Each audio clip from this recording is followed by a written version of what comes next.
E se il motivo per cui non l'hai mai messo in discussione fosse perché non avresti mai dovuto farlo, e se la forma del mondo non fosse stata insegnata ma programmata, e perché nel momento in cui qualcuno la mette in discussione tutto cambia? C'è un motivo per cui le persone trovano quest'idea assurda, perché una bugia così grande sembra impossibile. Ma è proprio questo il trucco. Più grande la bugia, più è difficile vederla. Non perché sia nascosta, ma perché è stata fatta sembrare normale. Puoi mostrare a qualcuno la menzogna, ma lui continuerà a lottare per difenderla, non perché abbia senso, non perché l'abbia testata, ma perché si sente più sicuro anziché ammettere di essere stato ingannato per tutta la vita. Non si tratta di prove, si tratta di identità. Quando qualcuno sente terra a livello, la reazione di solito non è un pensiero critico, è un riflesso.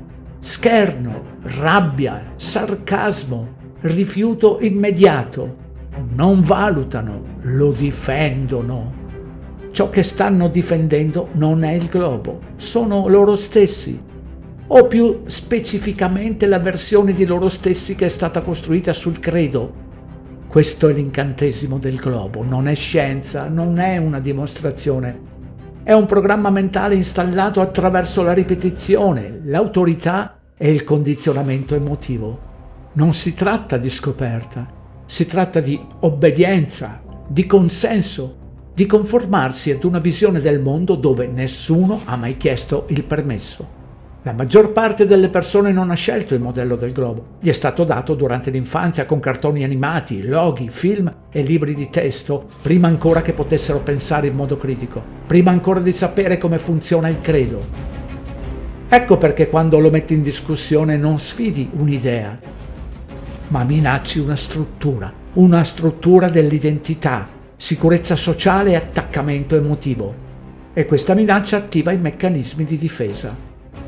La derisione è una maschera, il sarcasmo è uno scudo, la rabbia è un muro di protezione. Loro non pensano, proteggono il sistema. Lo vedo costantemente. Nel momento in cui si mette in discussione la narrativa ufficiale si scatena un'ondata di reazioni, deviazioni, scherno, richieste di dimostrazioni. Il tutto mentre la persona che reagisce non ha mai effettivamente testato una singola affermazione, nessun metodo, nessuna misurazione, solo credo nel sistema e indignazione quando viene messo in discussione. Queste non sono argomentazioni, sono archetipi. I programmi attraversano le persone. Questo è noto come la sindrome di Smith-Magenis.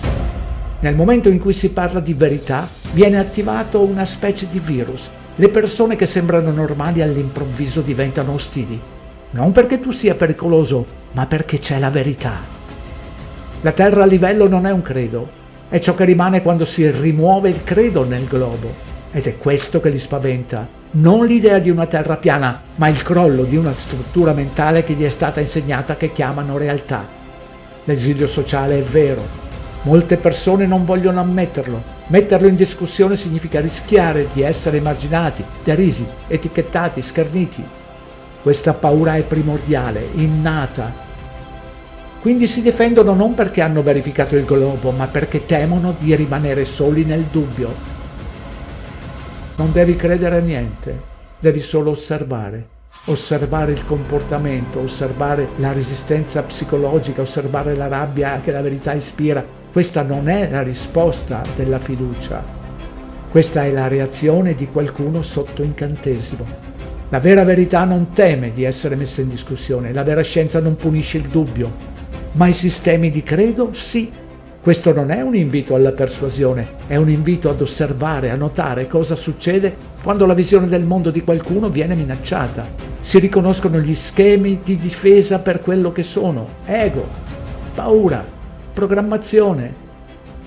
E se mentre guardi questo senti una resistenza dentro di te, bene, significa che il segnale è arrivato. Non siamo qui per convertire nessuno, siamo qui per eliminare le interferenze. Non si tratta di persuasione, è il riconoscimento del modello. Grazie per aver ascoltato. Video di Neo Yomaniv, voce Dino Tinelli. Pace!